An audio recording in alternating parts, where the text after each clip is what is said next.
Hi, I'm Garnbreak1, and this is Midgardy RPG. I'm here today with Pat McNary. How's it going?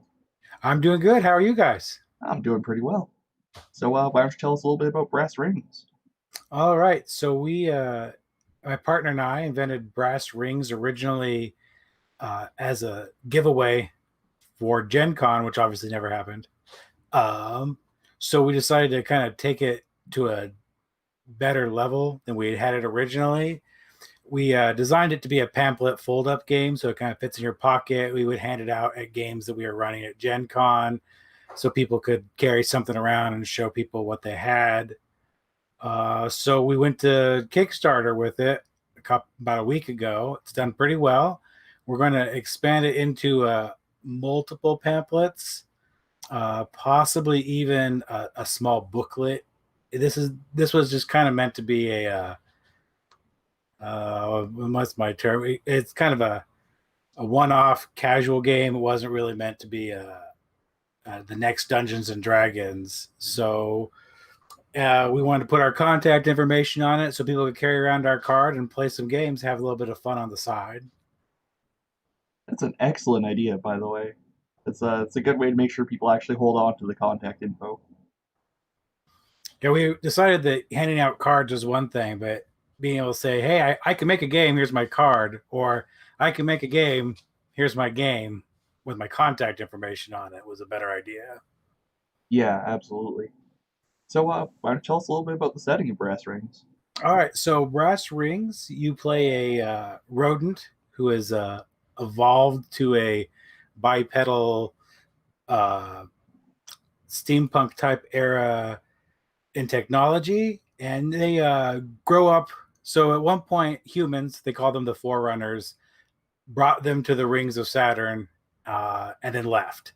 And so the rats, rodents grew up and created their own civilization in the ruins that the Forerunners left behind. And now they're moving out from their cities in the ruins and trying to explore the rings of Saturn. That's our base premise of the game there. With their little tiny spaceships, I take it. Itty bitty, where we're doing airships and trains, kind of keep that Nice. steampunk thing going there. So this is more the steampunk understanding of like the of Saturn. Then, Yeah, it's we use the well, we don't understand what technology they use to make the rings like this because they did it before we left excuse. right? Yes. So they're like semi-solid, kind of traversable. Yes, they have a gravity and a atmosphere that sticks around the rings, and they can go from little bits of ringlet land to little bits of ringlet land as they move around. Nice. I like that. That's super cool. Um, how's it function mechanically, I guess? So we were working on at one point it used coins, which is why the tagline is use your pocket change. We went to test that and it sucked. So we're working on what we call the Orcs Light system or the Open Orc system. Is a small, it's a D6 based system, and you roll up to 3 dice, take the highest die, add your skill level, and then we add an exploding dice in. So if you roll a 6, you re-roll it, so and then add it to the original, and then your highest die is what your result is. Right. So, I gotta ask, what went wrong with the coin system? It just never worked. Partially was it took too long to flip 2 or 3 dice, 2 or 3 coins, and let them settle, and then read it because they're just not meant for that. Whereas the dice roll out much quicker, and so it was slowing everything down, especially if you had any kind of combat. It really slowed everything down, and then coins would roll off a table, and it just wasn't as effective as we had originally envisioned it. Which is what test plane's for, I guess. Yeah. And you're American, so like people up in Canada would have loonies, whereas you guys just have dollar bills is like the most common thing. Yeah, we just didn't work out as well as we had hoped it would. It's a tragedy. Maybe someday. Maybe we'll be able to figure it out. If you had like a one of those dice rolling arenas, maybe you could flip your coins in it and not have them roll off the table. But so, yeah, so we left the tagline in as kind of a tip of the hat to the original testing group, and as a reference to the fact that it's a very inexpensive game to purchase and play. Yeah, there you go. Also, to be fair, if your plan was to give it away at Gen Con, if there is one place you can guarantee 90% of people are actively carrying dice, it's there. Yeah, exactly. So everybody's got their pocket dice or their bag dice. So we figured that it wasn't going to be a big deal to come up with 3 6-sided dice. Yeah, absolutely. Every time I go to tabletop events, I end up buying more dice because I forgot mine at home. Exactly. Not that I've gone to any tabletop events this year, obviously. Yes, it's been a. We had originally scheduled to hit 4. What basically Gen Con was going to be our last, and we hit 1 a month for 4 months. So we hit none. Yeah, we were supposed to hit at least 2, like one in Canada, one in America, as well as like the local anime and sci-fi conventions. It's like, fuck. Yeah, that didn't happen. Nope. We'll be in a good position for next year. Hopefully, we'll have a good convention season next year and be in a better position. Yeah, here's hoping. Yeah, Uh, I I'm wouldn't hoping. bet, I'm but hoping. Yeah, I'm hoping we get back to it ever at this point, quite frankly. But yeah, vaccines for coronaviruses are difficult. yeah, that's a long road to hoe.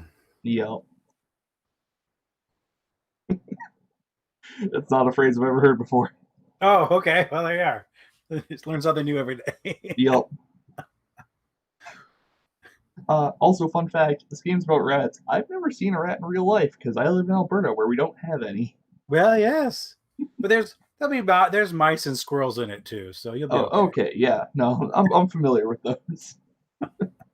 Got a tree right by my window, so I see So yeah, you squirrels. see squirrels all the Yeah, time. yeah. They're evil. I like them. Um, yeah, this is a relatively short interview, but it's a very small game. Do you have anything else you'd like to bring up while you're here? Really, that's about it. I mean, the game is it fits in your pocket. That was the whole point. We're going to float with the backers a possibility of doing a larger game, but we don't want to. The original promise was that we would only release the files to the backers, and I'd hate to make anybody feel like we didn't follow those. That at least in spirit follow that. So we want to make sure they're okay with making a larger game out of it before we continue forward with that particular project. Right, not to mention the classic Kickstarter issue of stretch goal bloat and all that fun stuff. Yeah, we're trying to avoid that and keeping them very small and very easy. This last one we should get in the next probably day or so, and if we don't make a full size game, it'll be the last one. We didn't want to have 5, 10, 20 that we're trying to, and then not deliver until next year because we couldn't figure out all the stretch goals, and that's just not where we wanted to be with this particular project. Yeah, absolutely. And maybe in a year or two we'll see Brass Solar System or something. Exactly. We'll go all the way out to Jupiter. The other planet with All the way rings. in to Jupiter. Yeah, Well, that's right. That's some good astronomy there. Hell yeah.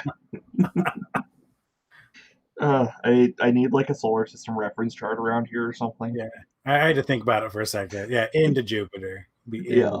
into Jupiter. Well, yeah, I think that about wraps it up.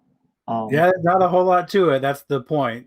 All right. Well, thank you for coming on. And Oh, it's good to be here. I'll get you a Dr. Cracker's image and you can put him up there. excellent.